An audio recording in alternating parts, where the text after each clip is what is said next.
Adebayo's New Horizon.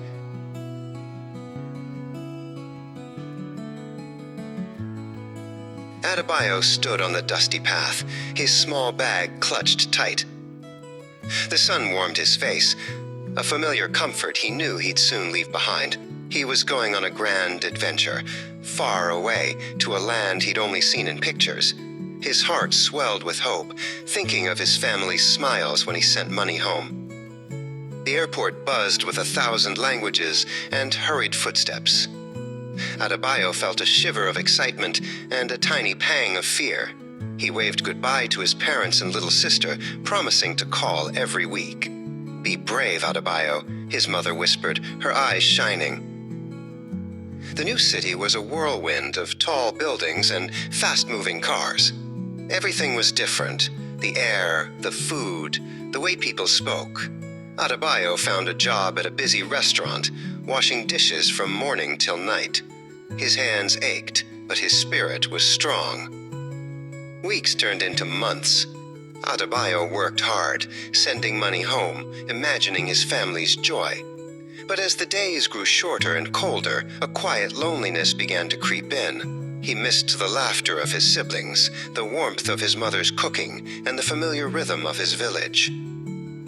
One evening, after a particularly long shift, Adebayo sat on a park bench, watching children play. He felt a tear trickle down his cheek. He missed home so much it felt like a heavy stone in his chest. A kind voice broke his thoughts. "Are you all right?" Adebayo looked up to see a young woman, Lena, holding a book. She had a gentle smile. "You look like you're carrying the world on your shoulders." Adebayo, surprised, shared a little about his journey and his family. Lena listened patiently.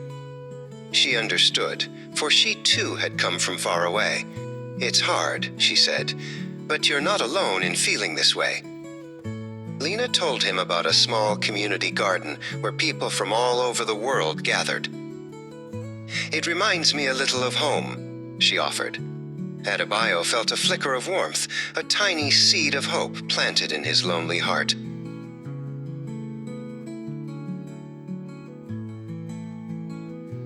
The next weekend, Adebayo went to the garden.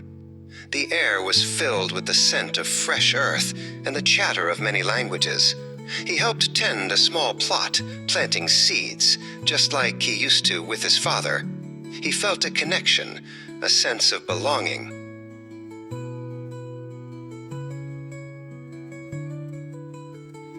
Adebayo still worked hard, and he still missed his family fiercely. But now, the loneliness felt a little lighter. He had found a small piece of home and a friend in this big new world. Every call home was filled with more stories, and every day he knew his efforts were blooming, just like the seeds in the garden.